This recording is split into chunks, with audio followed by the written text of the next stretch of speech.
નમસ્કાર, જય માતાજી. આજે આપણે આધ્યાત્મિક અને જ્યોતિષશાસ્ત્રની દ્રષ્ટિએ અત્યંત મહત્વના દિવસ એટલે કે આવતીકાલનો દિવસ કે જ્યારે શનિ અમાવસ્યા છે. શનિવાર અને અમાવસ આ બંને દિવસોનું અદ્ભુત સંગમ. વધુમાં શ્રાવણ મહિનાનો આ શનિવાર, શ્રાવણ મહિનાની અમાસ હોય આ દિવસ આધ્યાત્મિક રીતે વધુ મહત્વનો બની જાય છે. આ દિવસની વાત કરીએ તો આ દિવસે ભગવાન શિવ, શનિદેવ અને પિતૃઓના પૂજન કરવાનું વિશેષ મહત્વ રહ્યું છે અને આપણે ઘણા બધા તકલીફો, ઘણી બધી મુશ્કેલીઓમાંથી આ દિવસે પાર પડી શકીએ તેમ છીએ. હવે આ દિવસની વાત કરીએ તો આ દિવસે આપણે કોની પૂજા કરી શકાય, આ દિવસનું મહત્વ શું છે અને કેમ આ દિવસ જ મહત્વનો છે, આપણે આ વિડીયોમાં આ બધા ટોપિકોને આવરી લેવાનો પ્રયત્ન કરીશું.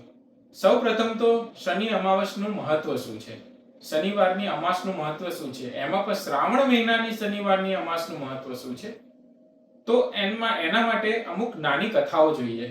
સૌપ્રથમ તો એક કથા છે કે જેમાં આ જ દિવસે શનિદેવે ભગવાન શિવની તપશ્ચર્યા કરી હતી અને ભગવાન શિવને પ્રસન્ન કર્યા હતા અને તેમના આશીર્વાદ મેળવ્યા હતા. તે દિવસે ભગવાન શિવે શનિદેવને આશીર્વાદ આપ્યા હતા કે આ દિવસે જે કોઈ પણ ભગવાન શિવની પૂજા કરશે, ભગવાન શિવની તપશ્ચર્યા કરશે, ભગવાન શિવનું આહવાન કરશે, તેમને ભગવાન શિવ અને શનિદેવ બંને તરફથી આશીર્વાદ પ્રાપ્ત થશે. આ જ રીતે આ દિવસે જો કોઈ શનિદેવની પૂજા કરશે તો તેમને પણ ભગવાન શિવ અને શનિદેવ બંનેના આશીર્વાદ પ્રાપ્ત થશે. આમ આ દિવસ આ રીતે અત્યંત મહત્વનો બની જાય છે, જેથી આ દિવસે શનિદેવની પૂજા કરવાથી શનિની જે મહાદશા છે, પનોતી છે, શનિ ગ્રહની જે દશાઓ છે તેની સામે રક્ષણ મળી શકે છે અને શનિદેવના આશીર્વાદ પ્રાપ્ત થાય છે. એ સિવાય એક કથા સ્કંદ પુરાણમાં પણ લખેલી છે. સ્કંદ પુરાણની કથા અનુસાર આ દિવસે શનિ ગ્રહ રોહિણી નક્ષત્રમાં પ્રવેશ કરવાનો હતો અને જો શનિ ગ્રહ રોહિણી નક્ષત્રમાં પ્રવેશી જાય તો આવનારા 12 વર્ષ સંપૂર્ણ પૃથ્વી માટે અત્યંત દુઃખદાયી નીવડે તેમ હતા. તે સમયે અયોધ્યાના રાજા હતા ભગવાન શ્રી રામના પિતા શ્રી દશરથ રાજા. તેઓને જ્યારે આ વાતની જાણ થઈ ત્યારે તેમણે આ જ દિવસે શનિદેવની પૂજા કરી હતી. શનિદેવ પ્રસન્ન થયા અને પ્રસન્ન થયા બાદ શનિદેવે ભગવાન રામના પિતા શ્રી દશરથ રાજાને આશીર્વાદ આપ્યા અને પોતાનો રસ્તો બદલ્યો. આનાથી આપણને એ પણ જાણવા મળે છે કે જો આ દિવસે શનિદેવની સાચા મનથી પૂજા કરવામાં આવે તો શનિ ગ્રહ પોતાનો રસ્તો, માર્ગ પણ બદલી શકે છે, તો તમારા દુઃખોનું પણ નિવારણ કરી જ શકે છે. એ સિવાય એવું કહેવાય છે કે આ જ દિવસે પિતૃઓ ધરતી પર વિચરણ કરવા આવે છે. તેથી આ દિવસે જો પિતૃ તર્પણ કરવામાં આવે, પિતૃઓનો દીવો કરવામાં આવે તો પિતૃઓ પ્રસન્ન થાય છે, શાંત થાય છે અને આ જ રીતે પિતૃઓ આશીર્વાદ આપે છે. હવે આપણે શનિ અમાવસ્યાના દિવસે શું કરવું જોઈએ? તમે એક ભગવાનની નાની નાની પૂજા કરી શકો છો અને જો તમારા પાસે સમય હોય તો તમે સંપૂર્ણ દિવસની પૂજા પણ કરી શકો છો. જેમ કે તમે આ દિવસે શનિદેવની પૂજા કરી શકો છો. શનિદેવના મંદિરમાં જાઓ, સરસ્યાનું તેલના દીવાનું દીપ દાન કરો અને શનિદેવની 7 વખત પ્રદક્ષિણા કરો. એ સિવાય તમે શિવજીનો રુદ્રાભિષેક કરી શકો છો. તમે અથવા તો તમે તમારા ઘરની બહાર પિતૃઓનો દીવો કરો, પીપળના ઝાડ નીચે પિતૃઓનો દીવો પણ કરી શકો છો. જો તમારે વધુ પરિણામ જોઈતું હોય, વધુ સારું પરિણામ જોઈતું હોય તો ગરીબોને, જરૂરિયાતમંદોને દાન કરી શકો છો. તેલ, લોખંડની કોઈ વસ્તુઓ, કપડા, છત્રી વગેરે વગેરે, કાળા તલ વગેરે વગેરે વસ્તુઓની તમે જરૂરિયાતમંદોને, ગરીબોને દાન કરી શકો છો. હવે જો કોઈ સંપૂર્ણ દિવસની પૂજા વિધિ કરવા માંગતું હોય તો તેના માટે તેને સૌપ્રથમ તો બ્રહ્મ મુહૂર્તમાં સવારે ઉઠવું પડે. બ્રહ્મ મુહૂર્તમાં ઉઠ્યા બાદ સૌપ્રથમ તો કાળા તલ મિશ્રિત પાણીથી સ્નાન કરવું જોઈએ અને પોતાના શરીરને બહારથી શુદ્ધ કરવું જોઈએ. તે કર્યા બાદ પોતાના ઘરના મંદિરમાં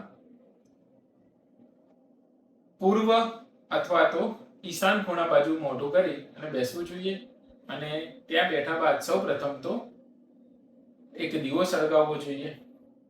ગણપતિજીને યાદ કરવા જોઈએ. ગણપતિજીને એક દીવો, ફૂલ, ચોખા વગેરે અર્પિત કરવા જોઈએ અને ઓમ ગંગ ગણપતે નમઃ મંત્રનો મંત્રોચ્ચાર કરવો જોઈએ.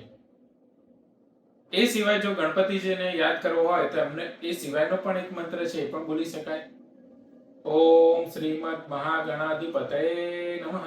ઓમ ગણાનામ ત્વા ગણપતિમ હવામહે. પ્રિયાણામ ત્વા પ્રિયપતિમ હવામહે.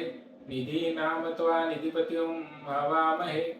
વસોમમ માહમ જાની ગર્ભદમ ત્વમ જાસી ગર્ભદમ. સિદ્ધિ બુદ્ધિ સહિતાય શ્રીમન મહાગણાધિપતયે નમઃ. જય ગણપતિ દાદા. ગણપતિજીની પૂજા કર્યા બાદ શનિદેવની પૂજા કરવામાં આવે. તેના માટે શનિદેવનો ફોટો અથવા શનિદેવની પ્રતિમા લેવી. જો તમારા પાસે શનિદેવનો ફોટો કે પ્રતિમા ન હોય તો શિવલિંગ પણ લઈ શકાય.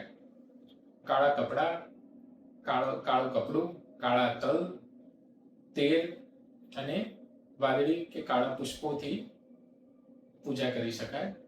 સરસિયાનો દીવો સળગાવવો અને શનિદેવના મંત્ર ઓમ શમ શનૈશ્ચરાય નમઃ અથવા શનિદેવનો બીજ મંત્ર ઓમ પ્રામ પ્રીમ પ્રોમ સ શનૈશ્ચરાય નમઃ નો 108 વાર જાપ કરવો જોઈએ.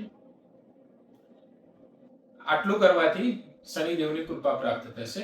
ત્યારબાદ શિવજીનો રુદ્રાભિષેક કરી શકાય, જેમાં પાણી, દૂધ, દહીં, મધ અને બિલ્વપત્ર વગેરે લઈ અને શિવજીનો મહારુદ્રાભિષેક પણ કરી શકાય. શિવજીનો રુદ્રાભિષેક કરતી વખતે ઓમ નમઃ શિવાય મંત્રનો જાપ કરવો જોઈએ.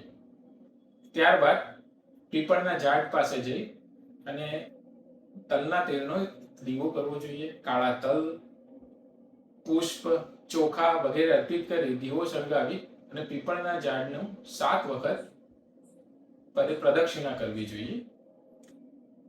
દીવો સળગાવતી વખતે તમારું મુખ દક્ષિણ દિશા બાજુ હોવું જોઈએ અને પિતૃઓને યાદ કરતા મંત્ર બોલી શકાય. ઓમ પિતૃભ્ય સ્વધા નમઃ મંત્ર બોલી શકાય. આટલું કર્યા બાદ ઘરના આંગણે પણ પિતૃઓનો દીવો કરવો જોઈએ. ત્યારબાદ વસ્ત્ર, તેલ, અડદની દાળ, લોખંડના પદાર્થો વગેરે વસ્તુઓનું ગરીબોને જરૂરિયાતમંદને દાન કરવું જોઈએ. વધુમાં આ દિવસે કાળજી રાખવી જોઈએ કે આ સમગ્ર પૂજા વિધિ દરમિયાન કાળા, સફેદ અથવા વાદળી કલરના વસ્ત્ર ધારણ કરો તો એનું પુણ્ય વધુ મળી શકે છે. તો મિત્રો, આ દિવસે આજે મેં વિધિ કીધી છે એ તમામ વિધિ મંત્રોચ્ચાર સાથે ડિસ્ક્રિપ્શનમાં પણ લખેલી છે, તે આપ વાંચી શકો છો. અને આ દિવસનો સૌથી વધુ મહત્તમ તમે ફાયદો ઉઠાવો. ભગવાનની પૂજા કરો, શિવજીની પૂજા કરો, શનિદેવની પૂજા કરો અને આ દિવસે આપ તમારા પ્રારબ્ધમાંથી, તમારા કર્મોના બંધનમાંથી, શનિની પનોતીમાંથી તથા કોઈ પણ મુશ્કેલીમાંથી ઉગરી શકો છો. તેથી આ દિવસનો મહત્તમ તમે પૂજા વિધિ કરો અને આ દિવસે ભગવાનને વધુમાં વધુ યાદ કરો તેવી આશા સાથે જય માતાજી, જય શનિદેવ, જય શિવશંકર.